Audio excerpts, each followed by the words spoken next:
Welcome to episode number 301 and the start of season 3 of the Niche Experience. Wow. Who was that? Was that Eddie or Whitney? That was Whitney. Whitney. My voice is too deep for voices like Well, that. I am excited to kick off the new year. We were a little behind on getting the new episodes out, but wanted to start with a big update on tier level enterprises and everything that we've got going on. And I'm excited to have in the studio today Mr. Eddie Green, Angela Goodwin, and Whitney Shue. Whitney Shue. Oh, that was a little delay, but thank you. We are in front of the live studio audience here, FX buttons, and so I'm going to kind of jump right into it. So tier level digital marketing is approaching 4 years old. It's very exciting because Whitney Shue was my first hire. She is now our Chief Operating Officer and digital marketing expert who has really learned so much of this business from trends and changes and everything. We also have Angela, who's over our restoration hire and some of our other ventures that we're going to talk about today, and Mr. Eddie Green, who is our Chief Sales Strategic Growth Officer. We give him lots of cool titles. But anyway, so we're going to kind of talk about tier level of digital marketing. And me and Eddie, we made a lot of strategic focuses in the middle of last year that we're continuing to implement that differentiate tier level digital marketing, which is primarily and always has been a niche-based industry for the restoration market. And that is what we do, but we work very heavily with a niche franchise base. But one thing we've really put a cap on is how many owners we're actually working with. And what's so exciting about this business and our future plans were, once we got to cap that niche, we're going to start building other industries that we already have team members lined up for that are experts in that field level. So we're super excited to talk more about that later this year. But what's really been cool is we've really learned about working with the right type of client and really getting the value of working with the right type of client. We've really been able to force out some inadequate clients that necessarily weren't able to grow their business, that just didn't seem to be a good fit for us, which is awesome because competitors that we have in this space that think they're great go after those people that just really aren't going to go anywhere with their business, and they love sucking those away from us. It's perfectly fine. So, one thing that I can honestly say is our client base right now is top notch. We endorse every one of our clients in every market in the restoration space, and that's really the standard that we are putting out there. From a social media standpoint, consistency standpoint, nobody works harder and more consistent than what Tier Level's team is doing right now. We have a team of 15 people. We added more new team members. We're adding more new team members in 2020. Super pumped about that. Just a couple things that I wanted to kind of update. We have the cap on the owners that we're working with in restoration. We're going to do that in every industry that we work in. So we cap out, we make a waiting list. Basically a waiting list. If a client does sell their business or move on to other things, we open up a spot. And we are very close to the last 12, 11 spots on that ownership list, which we're very excited to be at right now. A couple other things is we're getting more and more into podcasting. You're going to see a lot more niche experience episodes in 2020 versus 2019. Eddie has a private podcasting channel as well called Selling People, Not a Process, which definitely encourage you to subscribe to. And overall, just what we're doing in the digital recruiting space, which Angela's going to talk about restoration hiring a little bit, and the monthly sales training and the sales curriculum that me and Eddie have developed is something that no other agency can do when it comes to sales coaching. There is not a single entity that I've seen in restoration that has the track record of commercial sales and development and the relationships with the technology such as Matterport and Pre-Plan Live that is going to change and disrupt this industry like day and night, like Tier Level has their hands on. So I can honestly say it is so exciting. So what we're going to do is we're going to kind of go through some of those updates. So Whitney, let's talk real quickly about Tier Level and why our team is continuing to get stronger and even increase the workload that we're doing from website updates to social media that really makes us different when it comes to digital marketing. Well, we truly optimized the Google My Business listing. Ever since Google My Business rolled out, we started posting on it to gather data and see how much of an impact that posting would make on our clients. And over time, just playing with that listing, we noticed that no one else was posting on it. So we're like, let's post every day. Let's see what that brings our clients. And over time, you can just see those calls just generated from that Google mobile listing continue to increase, and it just gives so much more of a online presence for our clients, because that's another piece of text for Google to read on both the photo uploaded as well as the caption provided, as well as the call now or learn more button that are implemented in that post. And so that's going out every day for every single client we work with. And then on top of that, we're also consistent daily with social media posts, which a lot of clients are like, social media is not doing anything for my calls, which is truly not true. Yeah, and that's the big thing about social media is the engagement rates, the people, the eyeballs that are seeing it, the impressions of people seeing it. When you just post on platforms like Facebook, people don't see it. You know, you have to spend and play by Facebook's rules, and that's one thing we've done where no other agency in the space has been consistent with, is boosting, running Facebook ads and getting the visibility out there so people can actually engage and see it in their local market.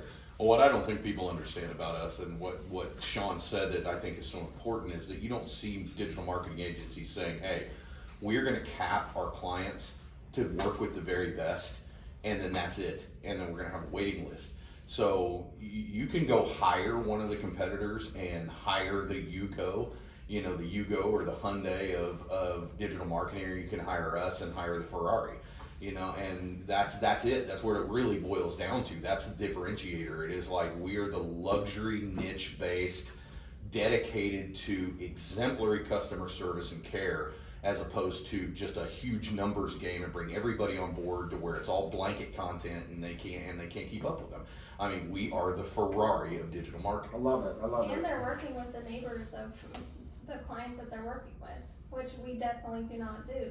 Yeah, we like to be very exclusive to geographical locations as well, which kind of allows us to be the best in that market. So we're very careful with, like, unless a company refers somebody that they do work with, we typically like to have that spread out. That was one of the reasons for the cap that we were extremely passionate about. One thing I want to talk about a little bit real quick is digital recruiting, because Whitney's team has upped the workload. It seems like every month you're adding more responsibility to our client coach team, our digital specialist team. But we launched Restoration Hire probably about a year ago. And we did this in response because Indeed and a lot of these dominant career sites, which have been dominant for years, it just had a very click, apply, but nothing industry exclusive. So Restoration Hire was a long-term process that we're continuing to build to list jobs, promote it through social media, but also build a database that long-term in the next year we can actually have resume databases for the industry itself and just restoration. So Andrew, I know you and the team at Restoration Hire have started making many upgrades on the recruitment side and things like that. But why don't you just go ahead and talk about that a little bit, about some of the things that are coming out for 2020? Yeah, so we have started to implement the resume database. So we're going to have an actual place where all of the resumes for the applicants that have applied on Restoration Hire, where they'll be housed. So one thing that's different about Restoration Hire is that the people that are applying for the jobs are typically restoration professionals or somebody that's looking to get into the restoration industry. So it's not just people that have absolutely no qualifications that are just trying to apply to get unemployment. So the quality of candidates that we're getting is a lot higher than it was on Indeed or Craigslist or any of those other job boards. So the candidates that we're getting put into the resume database are definitely a lot more qualified, and we're looking forward to being able to allow our clients access to view those resumes. Awesome. And then tell us about one thing that we were really passionate about in terms of driving traffic and educational value with Restoration Hire. Talk a little bit about what you and Jesse and some of the other team members are doing now to provide valuable content to help people applying for a job or even hiring restoration professionals on the site as well. Yeah, so our partner Jesse Crowley, he and I have started a video blog, podcast, if you will, about just recruitment, about hiring troubles, about issues, things like that. And that was our main purpose when we started Restoration Hire, was we wanted it to be an educational platform to give tips and tricks and success stories and struggles of hiring in the restoration industry. And so Jesse and I have started conversations about just certain situations to avoid, things to do to increase your hiring, how to find better candidates, how to interview better, things to look for as far as red flags, things like that. So we'll be putting that out weekly, new episodes, and yeah.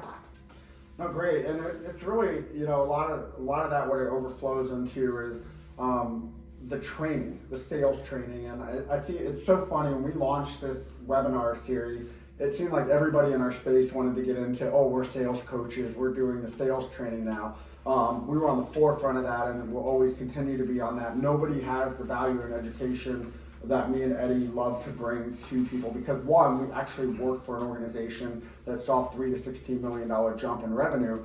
But more importantly, Eddie, talk about like why the webinars have been important, even though it's beyond digital marketing, but what it does from even hiring, recruiting, retaining, managing, but also how to sell the services that haven't happened yet for a lot of these restoration companies. Well, the big thing is that we're teaching people to look big picture, you know, and to say, you know, they want incremental growth, and I watch, you know, as companies establish their goals and things for the following year is how little they believe in their salespeople. I've seen and consulted with people that have had 2 to 3 salespeople that contributed 0% to the overall bottom line, you know, or convert or have, you know, less than 10% of overall to the revenue. So where the webinars are coming to the table, it gives them an extension of sales management, accountability, implementation, to be able to step outside the fire or outside of the whirlwind in this industry and be able to deliver consistent education for success and provide these tools. And we do have an implementation process, you know, for a level of accountability that we follow up with these people. But now we are seeing the franchises come back to us above and beyond the webinars for additional training and additional touches, because they see the value in what we're bringing to the table and so much success that they'll say, okay, I had a success in the ERP field, now tell me how to penetrate this market, tell me how to penetrate that market. And they're running with that information and education and applying it, and then coming back and saying, okay, that worked, and can I get this? And they're becoming hungrier and hungrier. So that is the testimony to the type of education that we're giving, but also too, we're an extension of you and your management team, because as owners, you guys don't have the time to develop your people. I mean, we've seen it. Sean's traveled, you know, all over the place and consulted with franchises all over the country, and so have I. And you do not have the time to adequately develop people in a very diverse and unique market space that needs constant attention, constant development, and constant accountability. Absolutely, and that's something we hear the questions we get asked, we develop content around the needs that our clients have, and it's been everything from when I hire a sales and marketing person, how do I display ROI, how do I track that, how do I measure that, how do I report on that? And that's really led us to what me and Eddie launched last year, and this year it's moved from 2 classes in 2019 to over 5 classes for 2020, is Restoration Sales University. And I cannot tell you how valuable and how exciting and the feedback that we have gotten from this program. Oh, it's in demand now. I mean, we have people asking for it. It's amazing, and we're meeting with some huge corporate sides to discuss this more in detail. But really, what it is it's a 3-day conference that me and Eddie do. We cap it to a certain amount of attendees so the room still has a high level of engagement. It is not a cheap event to go to. It starts at $2,500 a person. We discount for teams, and our clients get a special rate for that. But we have hands down every person that has attended this seminar that we do, this conference, has left positive feedback. We are continuing to make updates to Restoration Sales University. We're taking basically everything that's been in our head for several years in sales and restoration and putting it into actionable measures that people can learn and take away and role play and actually get an experience how to go out and close and make themselves $1 million producers. And we need to put that out there too. That training is not for everyone. No. You know, it is really not. It is meant to take you from being an everyday average sales professional to an ultra high performer. And, you know, I'm going to tell you, there is a huge gap. You know, everybody wants to set their goal, and then there's this river that you have to cross, and if you do not build that bridge of execution, you're never going to see the end result of that you're going to attain those goals. And very few people have the wherewithal to get up every day and implement and grind and execute. And that's what we teach is not only give you the tools to success, but the accountability and execution that it takes to get there. And we've really, one of the biggest changes we've made is a lot of people like to go to seminars and conference, they get jazzed up, they get excited, and they go back and they fail to implement.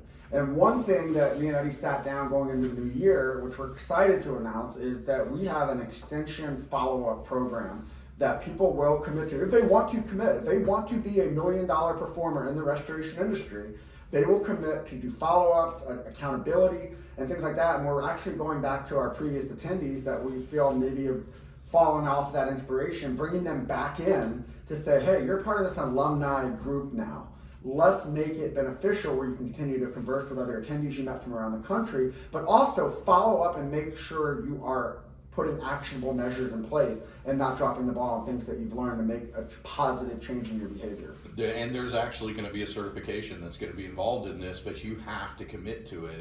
And on the commitment, you actually are signing a contract with us stating that over the next 12 months that you will implement these things. And if you don't, we can't guarantee your success, but if you do, we can.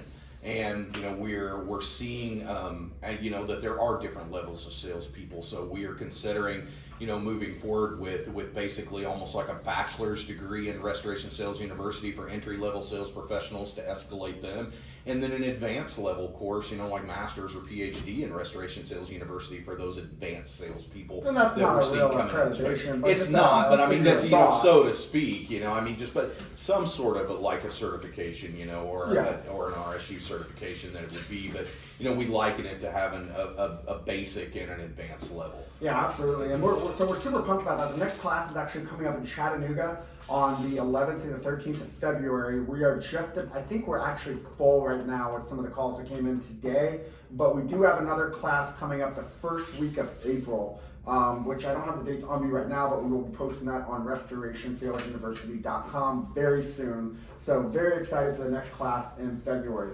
So with Restoration Sales University, that's bringing a tremendous amount of value. A lot of our clients are taking advantage of the special discounts to get there. With that said, we've done some other portals in the digital marketing space, which I kind of want to talk about real quick. And just very quickly is we've actually started branching into a new niche with a platform called Bangage.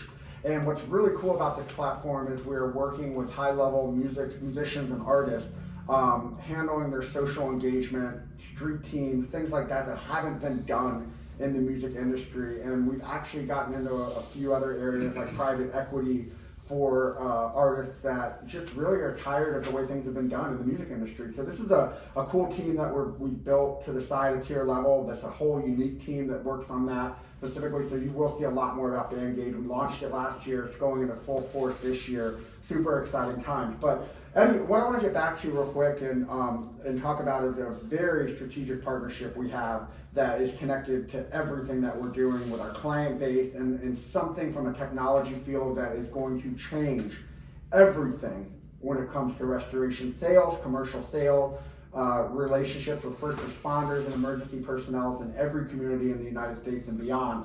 And that is a partnership that we have created with Pre-Plan Live and Matterport. So Eddie, why don't you kind of tell us a little bit about what this platform is? I know we've teased it and talked about it, but it is really going nationwide in 2020. So one of the biggest focuses in the commercial space is definitely business continuity. And very few people in the restoration industry really actually go in and have those types of engaging conversations. And there's really no contingency plan that you can put in place that's going to post a barrier between you and your competition or provide that client or prospective client with a peace of mind of knowing that when an emergency happens that they are going to get an immediate response. This new platform with the 3D imaging that Matterport brings to the table so that you can do virtual walkthroughs of the building. Where that really comes into play with the restoration industry is that it would allow you to tunnel into those cameras based on this and start pre-staging your loss before you ever even get on site. But secondly, your biggest selling point with Pre-Plan Live is that as opposed to having to wait for that client to call you or hoping that they call you based on the fact that you've done some sort of an emergency profile with them, you are immediately notified along with first responders, so you literally are there within minutes. And I don't know that anything could ever speak passion to a client more than the fact that their restoration provider is on site to get their doors open as quickly as humanly possible than that. No, absolutely. And I was just in Cincinnati, and I met with several chiefs of police and first responders, and I can tell you the response and reception of this, and this is something that they even saw commercial facilities, schools, hospitals wanting to pay, you know, a very nice rate to have this type of security for active shooter situation, for emergency response, for flooding, for any type of catastrophe. They like the system. It has live camera integration for first responders to tap into. The owners or their property managers actually control who has access to that important information in the event of an emergency, which contractors you work with, whether you need an electrician, a plumber, a restoration company. It is light years ahead. And there's nothing on the market like it with 3D imaging with Matterport. So no, it's been very long. It's been a very long time since I've seen anything come into the restoration industry technology-wise that I was super excited about, and I literally almost peed my pants whenever I saw this. I remember that. Yeah, it did. I had to wear the pants. It was bad. Yeah, it was. It was bad. Yeah. Did have to wash the jeans after, but you know, it was. You know, it really is. I don't know. You know, I mean, Sean and I led the country in doing emergency readiness profiles for the leading company in the world that does them. You know, so I think that kind of speaks to itself that it makes us an authority on emergency preparedness. And I'm telling you this, Sean completely, as excited as he is, underestimated or underemphasized the fact that this literally is a game changer because it bridges the gap between restoration companies and first responders. It puts you in that same mix, but more importantly, from a business continuity standpoint and a pre-planning standpoint, there's no greater tool on the planet. And what's so cool is our clients being the best of the best in the space that we're in, we get to bring it to them first. That's right. And they get to spend time with us. They get to come to Restoration Sales University, which we have curriculum in the course for Pre-Plan Live and Matterport, which it's just an honor to be the only digital marketing agency, organization, enterprise in restoration that has these affiliation with Pre-Plan Live and Matterport. And I just think it speaks so volume that we get to carry that torch and that technology to bring it to market when nobody else has access to it. Well, I think it just goes to show that the other organizations, you know, see our track record and we've been able to instill trust with, you know, being industry experts, that they feel like that we are the company that can carry the torch for it. You know, and again, you know, it's not that that we're industry experts in the restoration industry. We're industry experts in the digital marketing agency, or the digital marketing field, which is going to increase your overall revenue and help you hit your goals. So, you know, like I said at the first of this thing, you want to go hire a smart car or a Hyundai, you go right ahead, you know, but if you want a Ferrari, there's only one place to come, and that's tier level. Absolutely. Well, I kind of want to wrap this up talking about 2 passion projects that have now turned into full-time organization, and the team at tier level and everything that we're doing has gotten to be an extension and involved in this, and they're going to continue to be more involved with it with their personal finances and their time. And that they're really 2 different things, but we're gonna launch that. But one of the big things that we kind of, when we started tier level, and I'm going to kind of start with the charity that we founded, that was finalized at the end of last year, but we were donating to before it even existed. When I started tier level 4 years ago, a lot of businesses are in business to make money. They're in business to sell a product, a service, and it's all about profit, and that's great. It should be about profit, or you don't start a business to not make profit or lose money. You start a business to make money and do good or do whatever you want to do with it. Well, one of the things that really struck me was, how do we create a company that's for purpose? And it's very hard when you start on that foundation. You don't really promote that. You talk about it a little bit, but then you get busy and you start hiring people, and then every day is like logistical. Well, it was last year, actually this time, I believe in January. Angela, is that true? It was December. December going into January, and we got a phone call from some of our international partners, and they happened to be in Nicaragua, and we learned about these amazing, was it 14 or 15 kids at the time? It was 15. 15 children at the age of 5 and 6 that were not able to go to school in one of the poorest countries in Central America. And it just broke our heart where we said, yes, we'll help, and we didn't even know what that meant at the time. And what it basically meant was buying uniforms, tuition, having uniforms made in the native country, not importing things to hurt the local economy. And we said yes. And I think the initial donation was around $6,000. It wasn't crazy for a company our size, but it was something we did. We said yes. We wired the money. We didn't even know what we were getting into. A few months later, we took a visit down to Nicaragua. I got to meet these children and see the appreciation.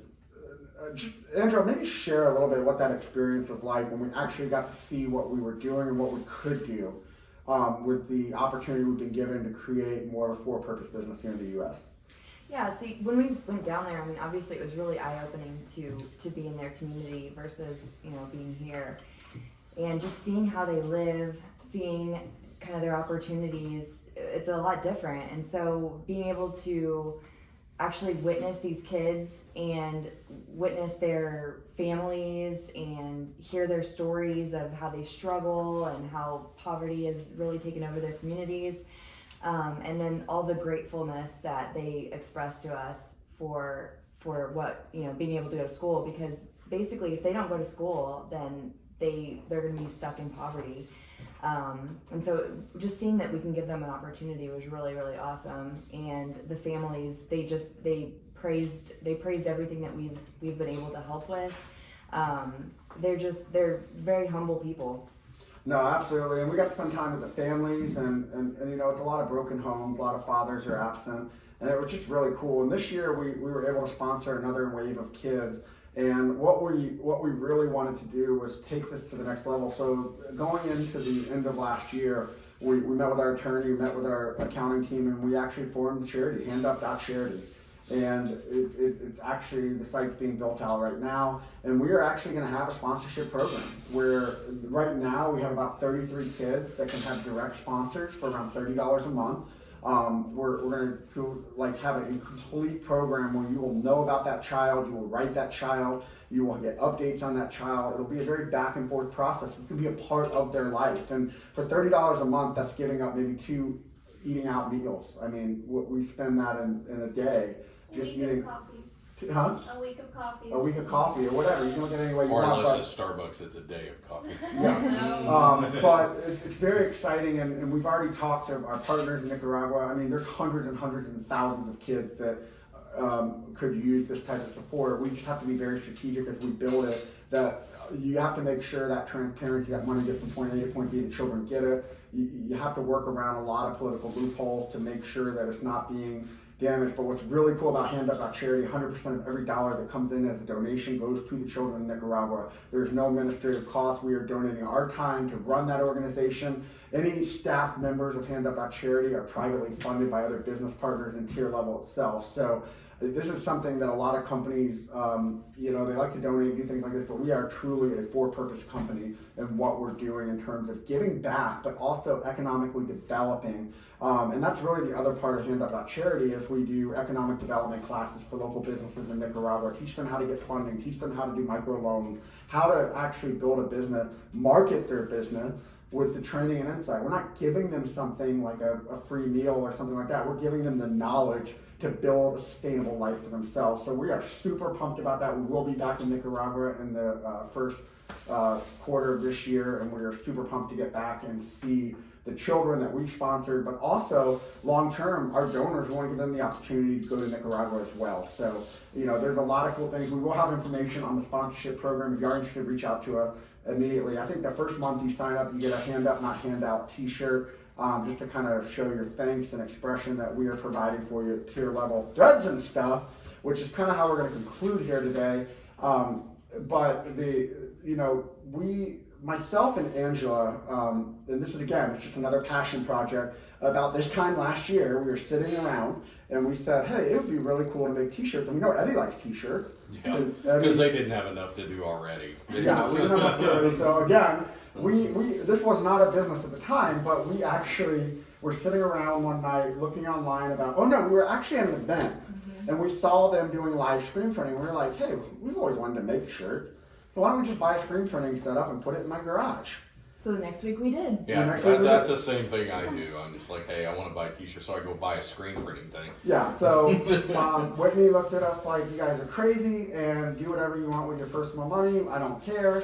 So we literally worked all day. We'd go home at night and we'd print shirts. We had generators in the outside of my gated development where people were like, that's really redneck, and they didn't like it. But we started learning the art and quality of printing high quality retail like t-shirts, and we put a lot of emphasis. And then month 2 came by and people started approaching us saying, hey, I have a business I would like t-shirts for. And I said, okay.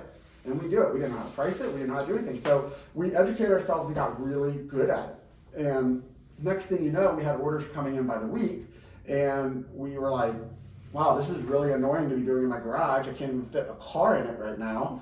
We need some commercial space. So we actually moved in July into a 1,250 square foot facility here in Broken Arrow down the street from our main corporate office. And now we have a team that works there, and we have upgraded equipment to full automatic printing presses, and it is blowing up. Promotional item. We've worked with a lot of our clients, and we can now offer them some of the good quality for a very competitive price. And this is a business that we see a lot of people going out of business. Our business is thriving.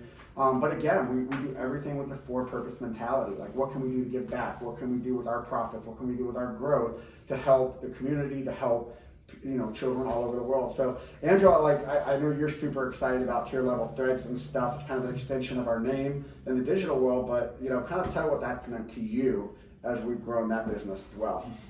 Well, it's exciting just kind of seeing it grow. Becoming or going from a hobby to a business was interesting because we're able to do it and we love it. With doing screen printing, you actually see the finished product and you actually get to talk to your customers and see them wearing your product and things like that. So it's just really gratifying. For me, if I'm having a bad day or I'm angry, I just go to the shop and print some shirts and work out my anger. So they're changing the name to Angry Shirts. Yes. Angry shirts. So, Made well, with anger. I love it. And those are my best shirts. Well, that is the tier level enterprise umbrella. I wanted to give you guys all that update because a lot of people are asking what we're working on. They hear bits and pieces of it, but just wanted you to know what we're passionate about. I want to end the show with the executive team here at Tier Level Enterprises, and I want to ask them one question, and I'm putting them all on the spot right now. They didn't even know I was going to do this. And it's not what you ate for lunch today, Whitney, so don't worry, it's okay. But I want to know, what is your number one initiative for 2020 as a leader in this organization, for our customers, for our organization, that you want to put out there, let people know it is the number one thing that you wake up every day. What is that for you for 2020 and where you are today in life? Eddie, you go first. Thanks, Sean. I appreciate that. No, truthfully, it's the same mantra that I have always carried through in anything that I do in sales, and that is to do it with passion or don't do it at all. I want to be available and be passionate about the success of your business and meet your needs and be about your agenda and not necessarily anything pertaining to us. At the end of the day, would you call us back? Would you tell people about what it is that we do? Are you proud of the services that we provide? So, when it comes down to that, I can go to sleep at night knowing that this team and this organization puts its very best foot forward every single minute of every single day for our clients. Because without you, we would be working at McDonald's, or we would be greeters at Walmart. It's so. I want that to hopefully that sentiment's echoed throughout the entire organization, but is ultimately what it boils down to is that you matter the most to us and we are passionate about your success. Oh yeah, I left the medical field to do this. So, my thing is just, I understand when things get frustrating, it's because it's the livelihood of your business. And so everything I do and want to continue to do is just to provide the training and resources to my team to help your team. And that's really it. No, it's absolutely, and I love what you both said about that, just that hunger to serve and hunger to be there for our clients and future clients. It's a passion that nobody can duplicate. Angela. I would say, learning. I'm constantly learning from you guys, from our clients, from just everybody in the community, just ways to improve, and making sure that everybody's happy. Absolutely, and my overall initiative is just how do we continue to drive for purpose first? I feel like so many times we get caught up in logistics of business, and a lot of that goes with a lot of tangible things, how to better organize, how to better time manage, how to better do that. But when your eye is on the prize, and we have made the mistake of forgetting that over and over and over again. We have these amazing 33 kids in Nicaragua that we get to be a part of their life. And we're using profits and hard work that we're doing here to help other people be successful. But, just continuing to take the highest level of pride, highest level of quality in everything we do, from making shirts to digital marketing to teaching people how to get better, how to sell more and be more successful. And I feel like at the end of the day, when we have that initiative and that mindset and that vision of following and chasing after every day, everybody's going to benefit more in the long run. So I just want to thank you guys for all being on the podcast today. Thank you for listening. I know this was a lot in 30 some minutes, but we wanted to give you a full update and transparency of what we're working on, what we're doing, and our goal every day is just to get better and stronger and work harder, so we can be the best for you. So hope you guys are having a great week. Look forward to talking to you guys soon. Good one. Yeah, that was good. Long story Make sure you short. share that one. Huh?